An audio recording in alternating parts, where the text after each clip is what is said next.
宣，与之论，不生也。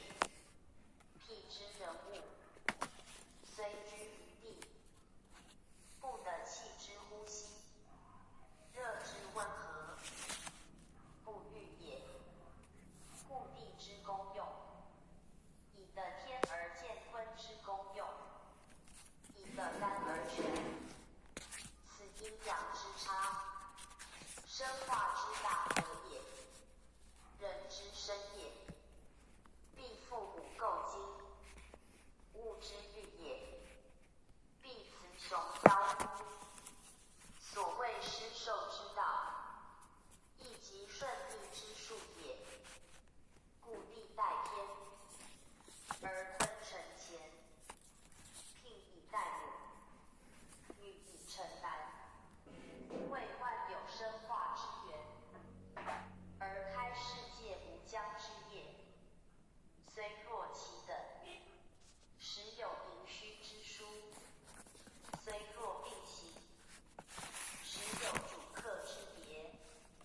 如日之光永不变，而月则有朔望贤贵之分。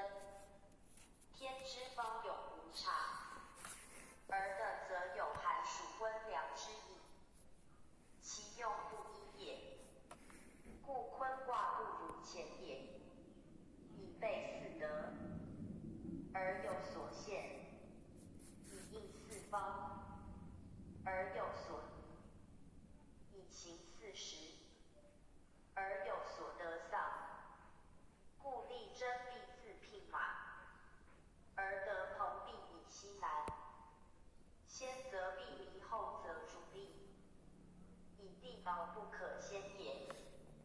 安贞则吉，攸往有时，以坤数必尽顺也。此辞之真者也。天道以理行，地保如现矣。天行常垂衡，的行有助情。天地之数，一后一先；天地之律，一方一圆。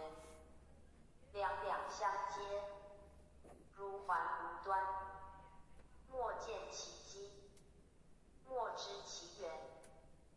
盖天以阳摄阴，的以行寒气，互抱以行，相交以替，方圆转旋，莫知其极。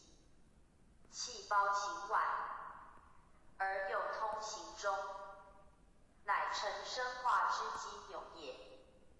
坤之与干交易如是焉。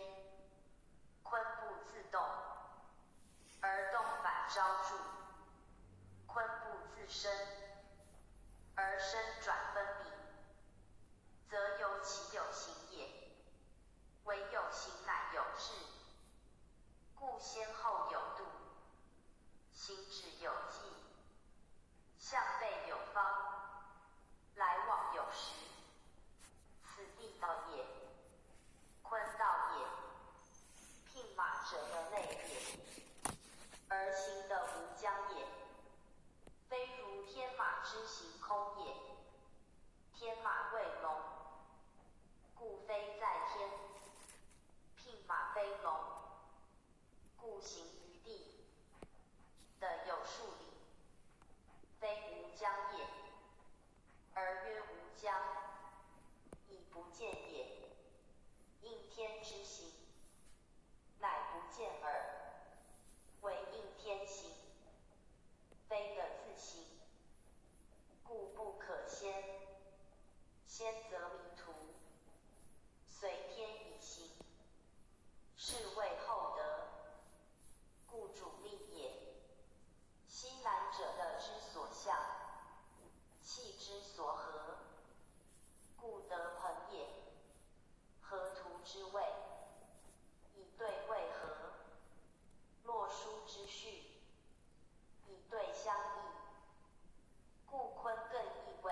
求其有余。